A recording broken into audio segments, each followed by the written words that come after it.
Good afternoon, everyone. Like Sam said, my name is Karina, and I work for the University Technology Office at ASU. I am extremely excited to introduce you to today's magnetic speaker who is focusing on the heart of inclusion. Without taking up too much of her time, it is my great honor to introduce you to my hero and one of the loves of my life, my sister, Alycia Anderson.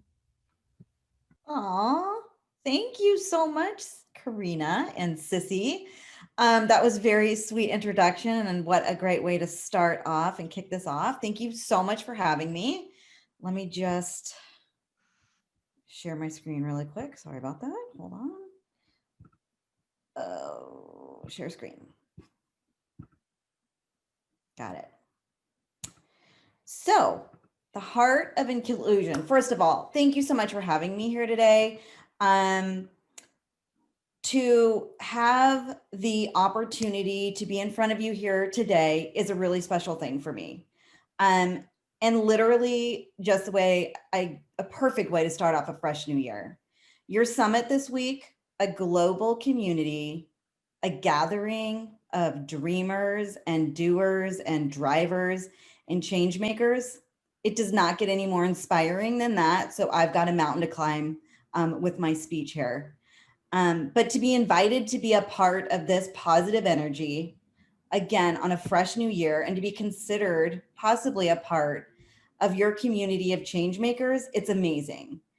And it ties in so well with my message on inclusion. Because when I think of dreamers and doers and drivers and change makers, I think of flexibility and agility and willingness and openness to experience new things in life, to think of opportunity, and not only opportunity, but opportunity of progression. I think of personal growth, but I also think of the collective growth that we might share in together. I think of a transitional stage where we are in motion rather than stagnant, where we are open to experience and learn and accept and see something new. And then we're opening this magnificent door to change, where we start believing in things that we might not have prior. This is powerful stuff. And it's something that I relate to in my own life, in my messaging. Motivational speaking, having these types of opportunities is my passion. And to speak in front of universities and companies and organizations on the subject of diversity and inclusion and all of the power that is packed behind those terms, it's inspiring. I'm on a mission to motivate and evoke change through the power of those two amazing words, diversity and inclusion, and to encourage progression, accepting that it's going to take a lot of effort to be successful, but then deciding, honestly, I'm going to pursue that anyways. And my spirit in my messaging, it transcends to all of us. The reality is, I don't run into a whole lot of people that look like me on campus when I was in school, or even now at work, in life, and such. And don't get me wrong, I 100% recognize, and I am not complaining, that we all have our own special uniquenesses. Mine might be a little bit more visible than the next, but our uniquenesses is what makes life so interesting and so very beautiful. I was born with my disability and I live my life from a wheelchair. So my experiences reflect that perspective of person of living a life with a disability. Part of the diversity and inclusion, the journey, that is sometimes left out of the conversation, but is actually equally important for so many reasons to be included. And so that's what I'm here to do today, is to talk about it and to have the opportunity to hopefully have a positive impact, to maybe shine some light on this subject and share a little bit of what I have learned and experienced personally in my own lifetime, and to maybe help towards a better understanding of all of it, even if it's in just the tiniest of ways. It's an honor to have that opportunity. So I really hope that there's something here today that resonates with you, that maybe you can, relate to in your own life, that you can bring back to each one of your communities, your classrooms, your students, your teams, your colleagues, and maybe even home to your families. So we can move forward into a better tomorrow together. And just maybe I can have a helping hand in your own personal understanding and possibly your efforts in diversity and inclusion as well. Okay, so I wanted to start, since we are back at university, which I'm so happy about. I want to just quickly hit the books, define what we are going to be exploring today, which is diversity and inclusion. Inclusion is the act of including. It's a relationship between two classes when all members of one are also members of the second.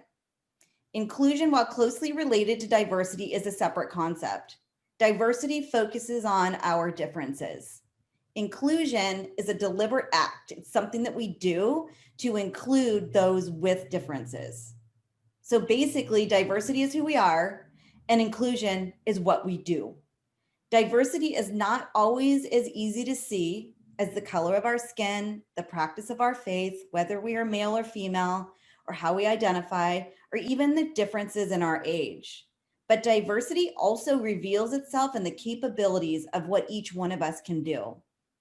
So the theory of inclusion, it's really born out of inequities.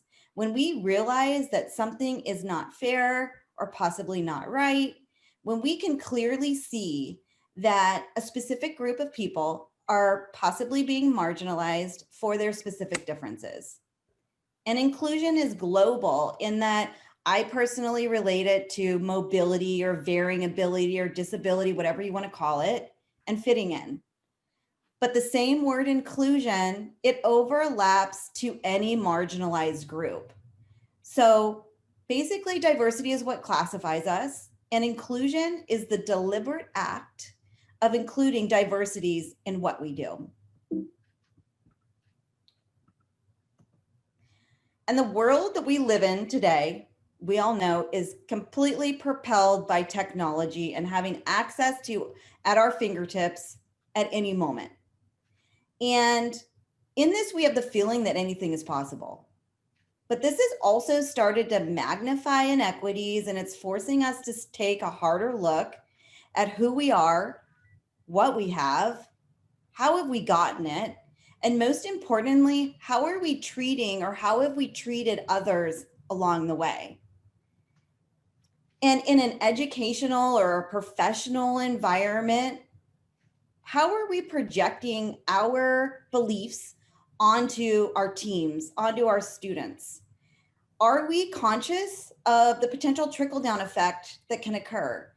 And in realizing this, we must be very intentional when we lead by example and maybe shift our goals to include in the process by moving away from the ends justifies the means and realize that if we don't find a way to include everyone in the process, or at least try, we are not truly in a position to reach our fullest collective potential. So the key point to inclusion is equal access to opportunity and equal access to this life. And these days, we are finally starting to take a closer look and understand professionally and in life that inclusion can bring amazing things. That there's a competitive advantage to help maximize successes. That there's an added value of things like creativity and forward thinking and innovation and well-rounded insight and broadened perspectives and ideas. And it's become a popular thing to implement these diversity and inclusion programs and include them in initiatives and organizational cultures and processes. And this is amazing, almost unbelievable. We have come so far from where we have been, so far that I am literally a case study in front of your eyes speaking to you now.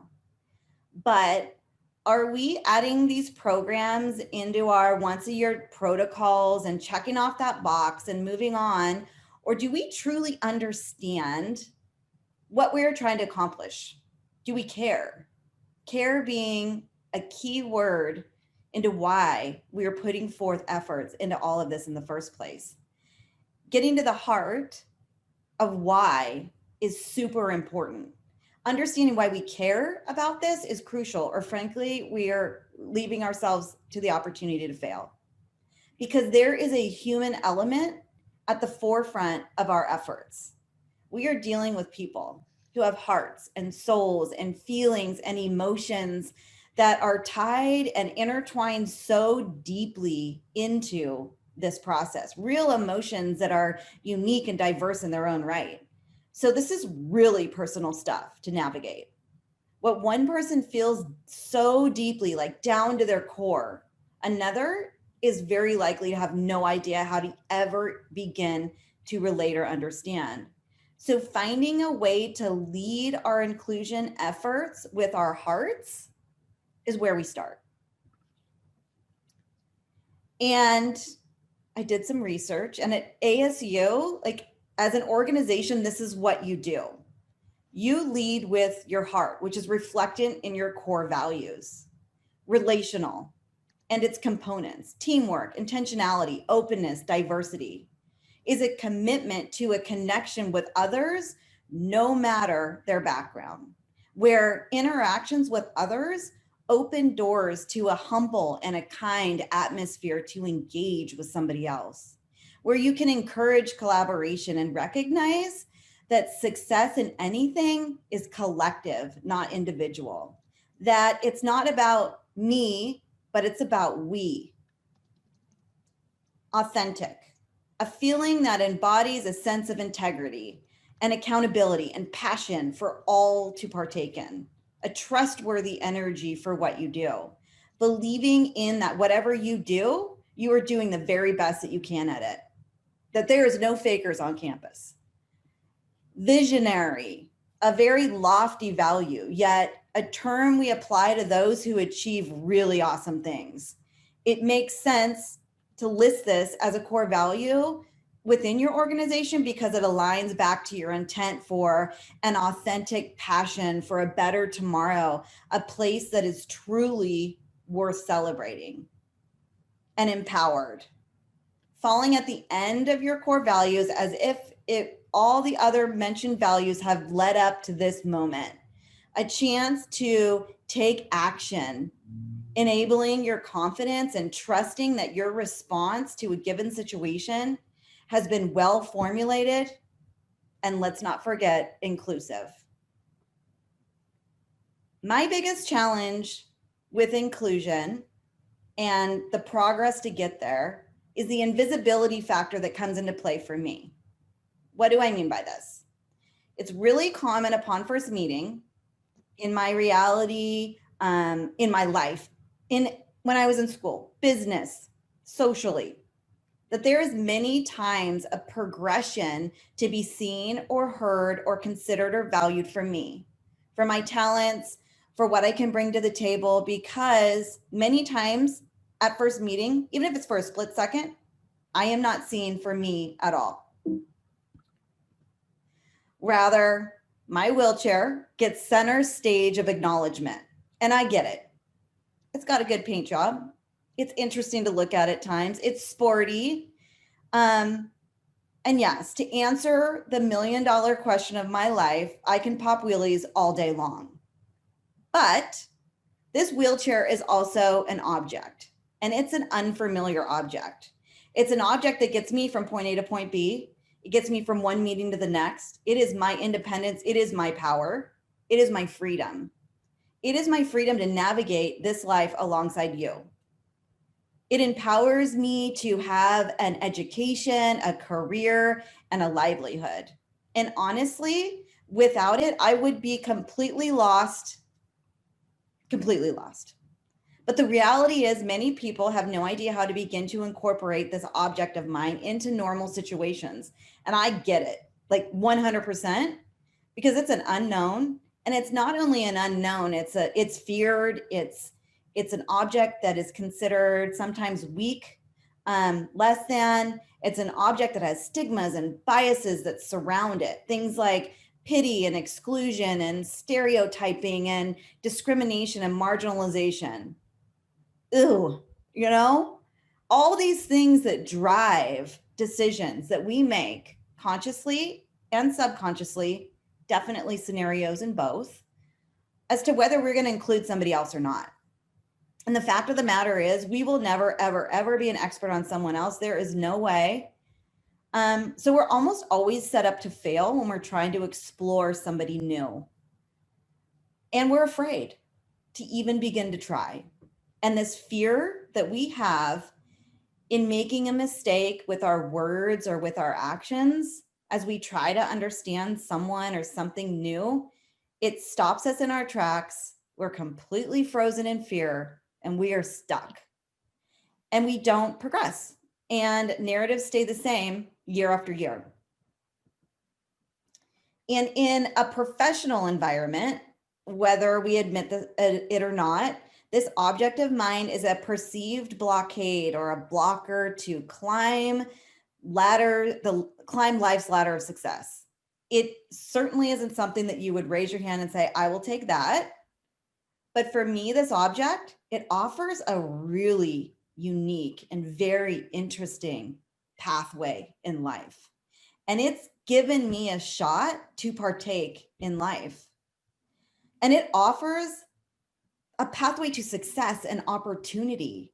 So, the biggest challenge to overcome for me in the efforts of navigating inclusion is to strip away invisibility blockers and start conversation, because this is how we learn. And I have come to accept over time, and I know that it's my responsibility to share the potential of possible. Because if I don't, who will? Just by living my everyday life, I know I instill in others that all lives are valuable. And if I try, maybe I can amplify this message and widen the doors of opportunity for those that might follow me. So, where do we start? Good question. We start. We need to be open to see and feel and experience the person first. And this is hard and it's uncomfortable for all of us. That includes me, by the way.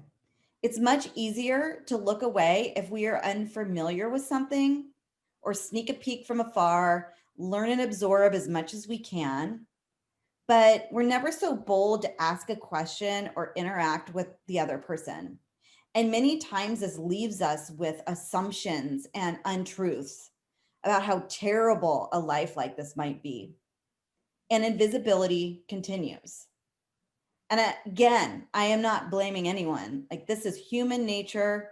I am guilty of this in my life in many unfamiliar situations personally as well. But I am here today to start the conversation to see where we might be able to take it together. And my goal is simple. It's to be seen for me, a woman with a heart and a soul, with dreams and talents and experience and expertise, who has knowledge and value and worth. And the reality of this invisibility, it might only last for a split second in most of the situations, or into eternity in others. It really depends on the situation at hand and the lens of perception from the other person. And this lens of perception, it is unique and diverse in its own right for all of us. How we interpret things, it comes from our own life experiences and from our past. So the question that we need to ask really is, how can we do better moving into the future? Are we willing to learn or possibly relearn in some cases what we have been taught by those that have come before us? And there's a humanity aspect in all of this adventure that we're on, to understand how to actively include somebody else. So for me, I'm on this lifelong journey to peel back these many layers of invisibility and to be seen for me. We need to focus on person first theories and person first language. Because again, why would we ever care about putting forth any real efforts that it will take, or care about inclusion of somebody else at all if we are missing them altogether in exchange for, in my case, an object rather than a human being, their heart, their soul, their talents, and what they can offer. So inclusion, it's simple. It starts with finding your way to the person, finding your way to me. I will pause and just recognize that I did grow up in the 80s since the haircut. But I also want to recognize in this slide that the one thing that I can tell you about this stuff is also depicted in this photo is to be successful in our inclusion efforts, we must realize this is hard, ongoing, collective work. It's not just for you to figure out in a manual and deliver it to your teams or your classrooms or your organizations. And it's not just about me finding a way to guide you in your efforts to get there, but it's collective, it's ongoing, it's hard, and it's work that we have to do together. And it's never, ever going to be turnkey. There's no identical situation. It's going to look, it's going to feel different in each individual scenario because we're dealing with diversity. Diversity factor is in play. It's roll up your sleeves, hard work. It's hard for you. It's hard for me. It's uncomfortable. It's awkward. It takes effort. It takes teamwork. It takes open minds. It takes being willing to ask bold questions, sometimes the hard ones. It takes honest answers in return from the other person, and then being willing to be open and honest so the person that's receiving the information can learn. And it takes forgiving the other person when they make mistakes with their words or their actions, because it will happen. And that's okay, because through our mistakes, we learn. And it takes removing biases and fear-based assumptions. And it takes creativity and the willingness to think outside of the box. And honestly, it takes a lot of love and care and concern. And it takes projecting kindness onto somebody else. And it takes open communication and adaptability. And it takes believing in what we think is impossible today to be 100% possible tomorrow. And it takes practice. And we have to be willing to make mistakes. And ultimately, it changes our habits. And over time, it becomes comfortable and normal. And this is collective and it's ongoing work. And in many ways, it goes against what we see today in the media or on TV, where we are trained to strive to be the most beautiful we possibly could be, but we must be perfect by somebody else's standards.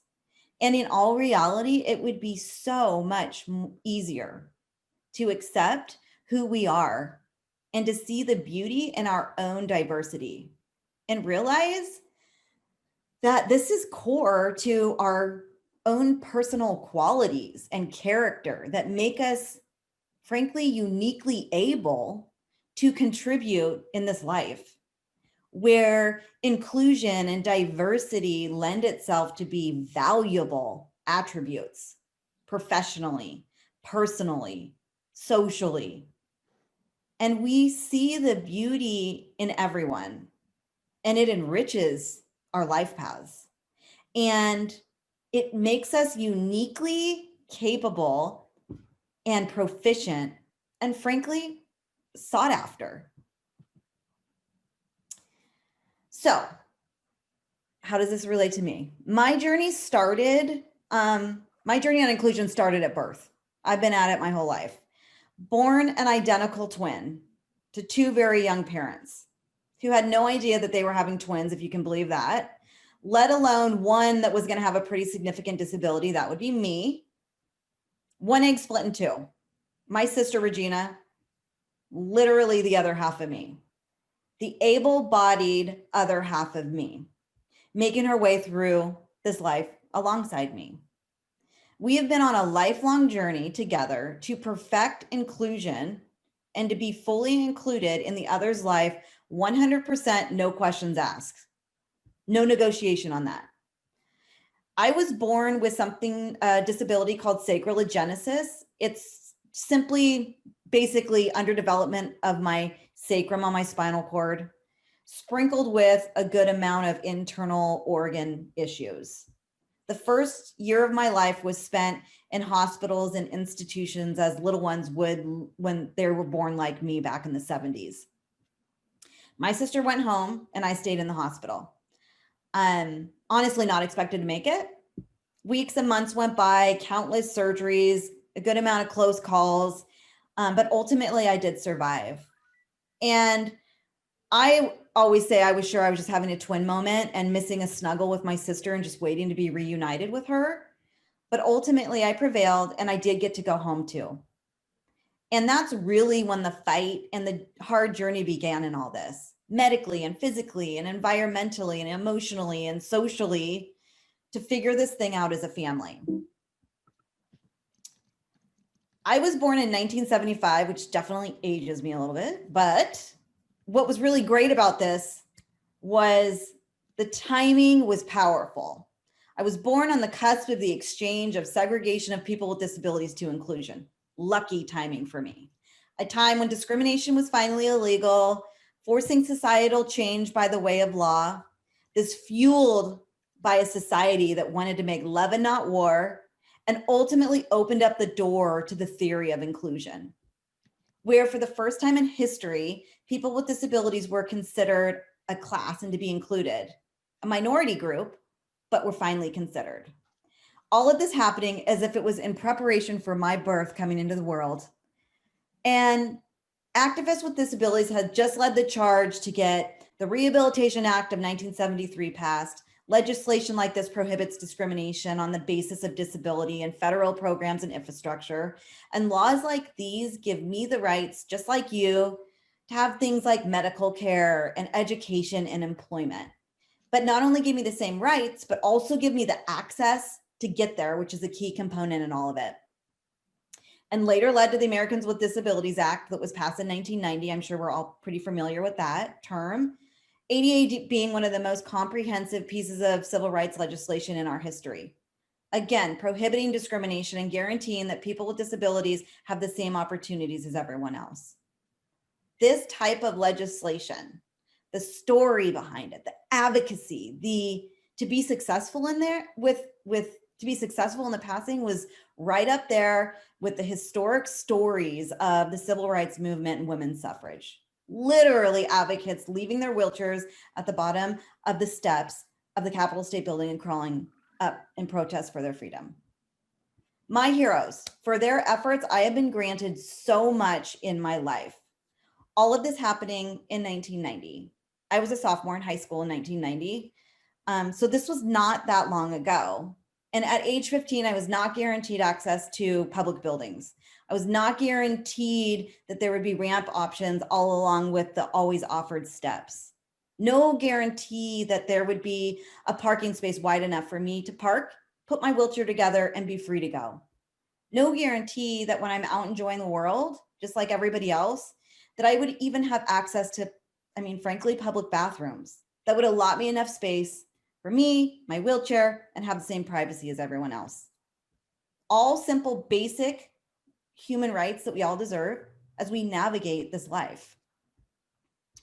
ADA was modeled after the Rehabilitation Act of 73, Civil Rights Act of 64, and these are all freedom acts for all of us. They're for the taking if we need them. For a moment in time, a broken leg, for forever, for somebody like me, or any time in between, aging or illness, or literally countless other things. And unfortunately, these laws are sometimes salted with adversity and seen as punitive or stigmatized and feared. But what we are missing is the real purpose and the goodness and the beauty of what it brings to the table collectively for all of us, which is the ability to live our life no matter what happens. So this is the type of legislation that we need to lift up and protect and not be afraid of and celebrate as freedoms as Americans. And 60 odd years later, we're still sort of struggling sometimes with what inclusion means in all of this. But because of this type of legislation, society was then and is now sort of being forced to start to remove these invisibility blockers and open up opportunity and pathways for everybody. I share disability with 1 in 4 Americans, which means that disability is something that can knock on any one of our doors without discrimination for a moment in time or for a lifetime. And that's just sort of the hard truth. And that is why disability is so important to be included and recognized in the diversity and inclusion conversation, because it's a core piece that can affect any of us. So this discussion is super important. Inclusion in life and at school and at work, it benefits all of us.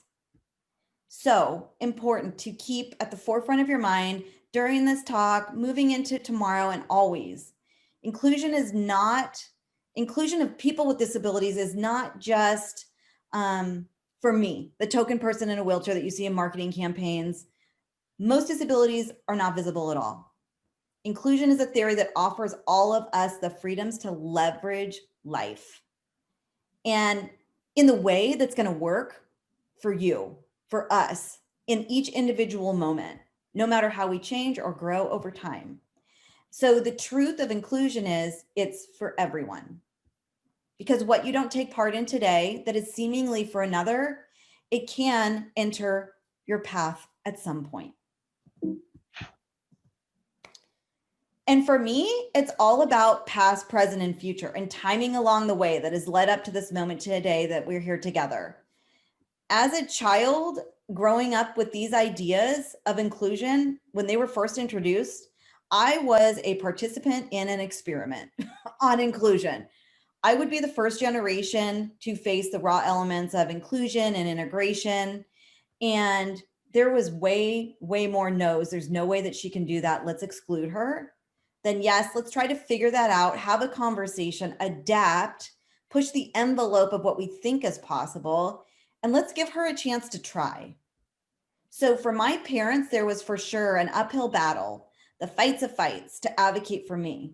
And there was just one simple main goal, which was for me to have the same equal opportunities that my sister would, and vice versa. All this during a time when segregation was normal for little ones like me. So my parents' strategy was easy. They adapted only the essential things in my environment, and I would learn at a young age to be nimble, how to adapt, how to be a proficient problem solver. They fought for me to be integrated in regular classrooms and activities and events when segregation was the norm. I started playing wheelchair tennis when I was 4 years old. This an inclusive sport that we could play together as a family, teaching me to be strong and competitive and one with my chair through play.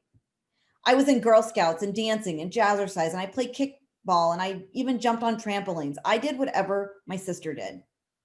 And all along the way, my parents fought for me medically to receive all that I needed to survive, which has been its own ongoing battle. And honestly, the list can go on, but each one of these activities represented their own beautiful opportunity, a brand new lesson in how to include. Not only for me, but for my peers and for their parents and for the public and for the organizations that were hosting events and for schools and teachers and the medical teams that were taking care of me. The majority of my life, I've lived on a virtual stage. It's been public. So it's no wonder that I'm here today in front of you. I have always been aware of people watching me, the random audience of the moment, always seemingly captivated by normal life navigation. whether I'm pumping gas in my car or pushing a shopping cart at the store or a multitude of mundane activities. And as a little girl, this added so much stress and anxiety to my life of why are people staring at me? What are they looking at? But I've over time I've accepted and I've come to know that it's my path. It's my responsibility to share the potential of possible. Each moment of my life being an opportunity for inclusion. It's apparent due to the physical nature of my disability because it's a glaring thing. I can't hide it unless I'm driving. But there's no hiding that I'm in a wheelchair. There's no hiding my inability to not be able to walk upstairs or my need to have some adaptations to access things and enjoy the world just like everyone else. And sometimes I have to tough through it without adaptations and I just have to do the best that I can. But whether I choose it or not, that I am a bridge for all to see, to share with people that don't know or might be curious, how to be open to practice and learn and be more inclusive. And this is my biggest life's work. This is my soul's path. Inclusion is hard work. It's day in, it's day out, it's moment to moment, it's collective, it's collaborative. Inclusion is an ongoing opportunity. And the only way to get there is to care about somebody else, to see them, to know them, to try to understand them. So all of this, the biggest life gift from my mom, a framework was set all in the first 7 years of our lives before we lost her to leukemia. Her final wish to my dad. She empowered him to help me continue this fight and continue the advocating and the hard work in teaching me independence and how to always be included in life. That whatever my heart desired, I would never, ever be afraid to go for. So as I grow, I would learn to masterfully navigate a world that was not ready for me. That one day when they were both gone, that I would be perfectly fine. And my dad was determined to keep his promise to my mom. And wow, did he challenge me. My dad taught me to push aside my own self-doubts and to be bold, to be fearless, to embrace each challenge, that this life path was sure to be hard sometimes. But he taught me to welcome each moment of discomfort or embarrassment or loneliness or pain as a new opportunity to overcome and grow and become stronger. And he taught me to embrace the value of hard work, that you must have a reason to get out of bed every day. And through hard work, one finds value in themselves. An especially important thing for anyone facing a lifetime of adversity and stigmas and bias and exclusion, that people are watching you, Alycia. Make it count. So that one, that I was sure to have a unique opportunity and a privilege to teach by example and to change perspectives all along the way. And this has been an honor in my life. And I do this by holding my head high, doing the best that I can with what I've been given, and smile along the way. And he reminded me often to be thankful of every single solitary day that I was given, because it was then and still is today a day that I was not expected to have. So this is great. I'm empowered. I take these tools, I take these ideas, lessons from my amazing parents, couple them with equality legislation, and I'm empowered. And I accomplish a lot in my life. I travel and compete in wheelchair tennis at a national level. I receive a full ride scholarship for a master's program in Belgium to study elite disability sports science with a focus of the theory of inclusion. I live in Europe alone and travel all over a very, very inaccessible continent, where I learned for the first time in my life that I need to regularly accept help from somebody else. The collective opportunity of collaboration and inclusion is always there. I work at the International Paralympic Committees, a bucket list dream of mine, in Bonn, Germany, as a part of their education committee. And we wrote and developed and published international education programs distributed globally to teach youth about inclusion. These studies, these experiences were all naturally inclusive that further granted me the strong foundation to articulate these ideas of inclusion as I would move forward into my corporate career and now onto the speaking stage. And I would get married. I would reach heights in my professional career, vice president of sales for a software company, where I have proven to be a valued part of the team as a woman, but more importantly, a woman with a disability that can get the job done. A position that requires, on a normal year, a lot of travel, physical navigation, conferences, networking events, presentations in clients' offices, and unknown environments, and the planning and the accessibility planning and the planning on top of planning, and then more planning, always there. And when I asked my boss, why did you hire me? He didn't know I was showing up to my interview in a wheelchair. Why did you hire me? He listed off a lot of sales experience that I have, but then he said something really interesting, that he knew that I had to be a good planner. And he knew that my strategy around planning would translate over to my work. And not only saw beyond my wheelchair, but he knew that it is core to the qualities that make me uniquely qualified for this role. This is amazing stuff. This is diversities being a valued attribute at work. It's amazing. And I would even become the first waitress in a wheelchair. There I am up there on the screen. My first lesson on inclusion at work, before it was WAVE and inclusion was ever a thing. And success in this took an open-minded, forward-thinking company to embark on this type of journey. And a huge part was my willingness to go for it each and every day. And I had the awesome opportunity to show society, my customers, what was possible, proving that the legislation that passed had worked and that people with disabilities could do anything, maybe even the things that no one ever thought we could. Also proving this experiment on inclusion is working. I could do it all. And sewn in along the way, lots of surgeries and medical close calls, never allowing myself to show fear, because each painful prick of a needle or my next hospital stay that's always there has added to my journey to survive my next step into tomorrow. And it's part of the journey. And through this journey, my biggest work has been to be included with you, just like my sister, the other half of me.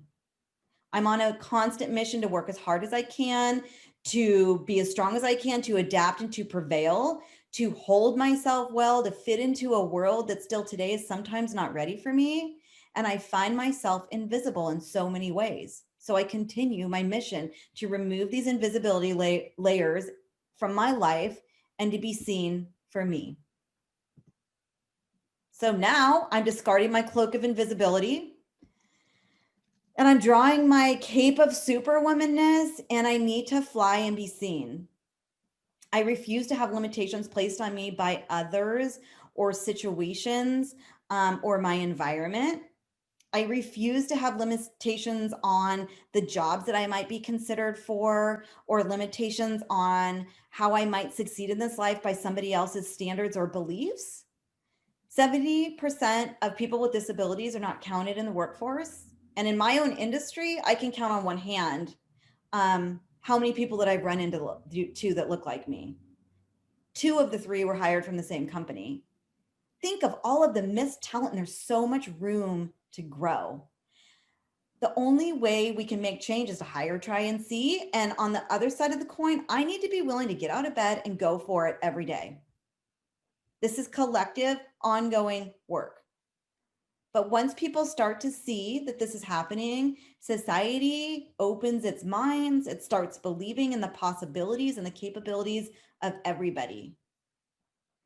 Because honestly, we don't know what somebody else can do or provide unless they say or show.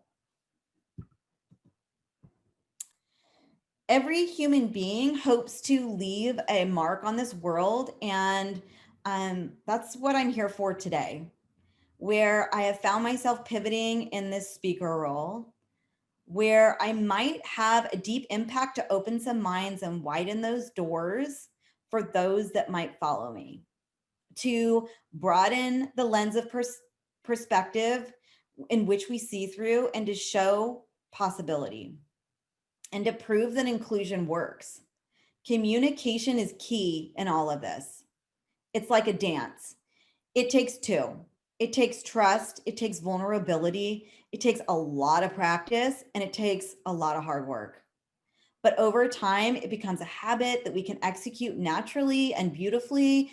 And in that, we're breaking down these biases and stigmas and stereotypes, and we're opening up a world of opportunity for everybody.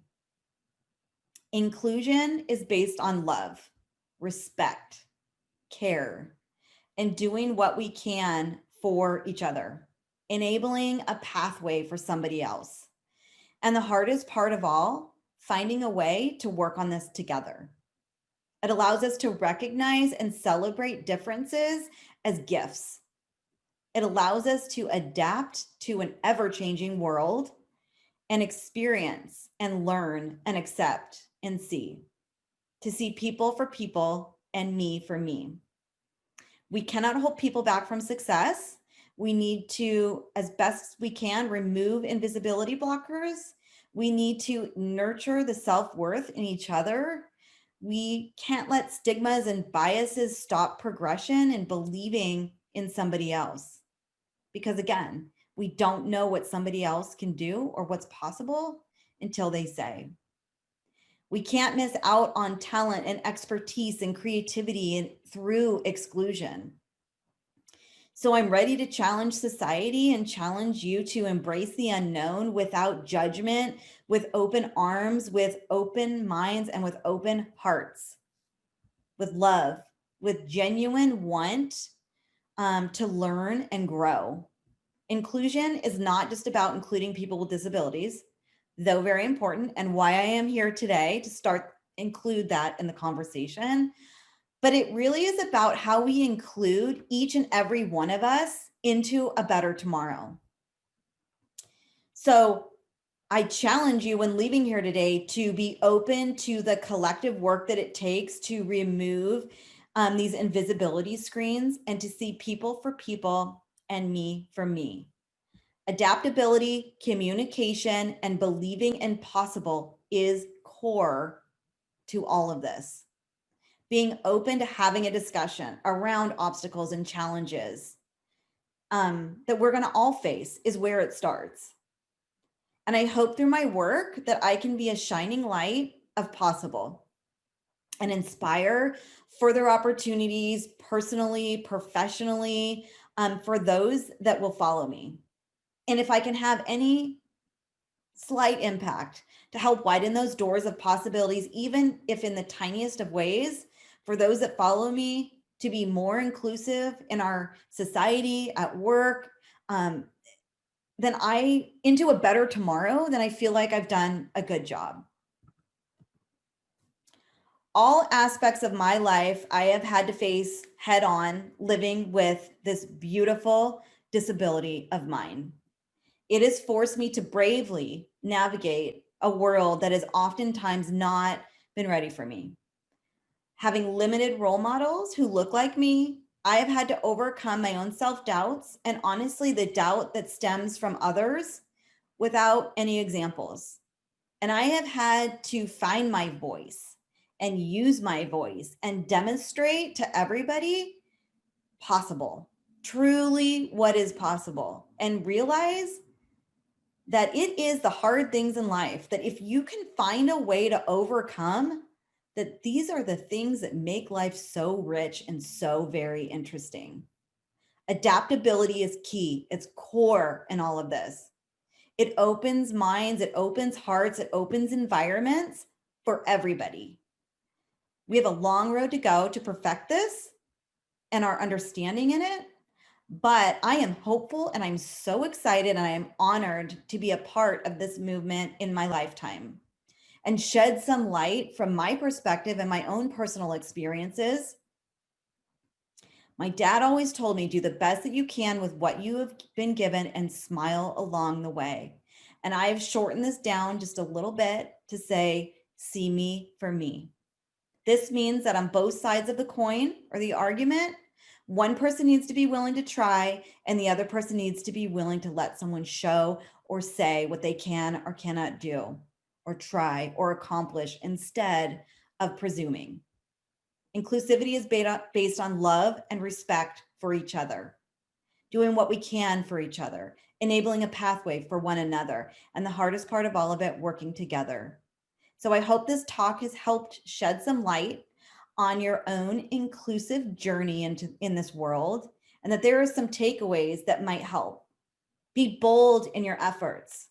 Don't shy away from impossibilities, but rather accept them as great challenges that once we overcome, your heart will be full. And as you practice this philosophy, I am confident that you will see its impact in your daily lives, and you will find more smiley eyes and more smiles and shiny eyes of gratitude. And when you've mastered this craft, you will pleasantly be surprised at how little effort it takes to change somebody's day. Using a wider lens, you will also be surprised at how much work there is to do, but how much easier it is when we do it together. That when you put people first before goals and scarce resources and the golden egg and the shiny towers on the hill, that what we create will be a far, far vaster chest of life's treasures for everyone. Thank you so much for having me. I really appreciate it. And if you want to stay connected, here's my information. Thank you so much, Alycia, for your inspiring words and sharing your story this evening.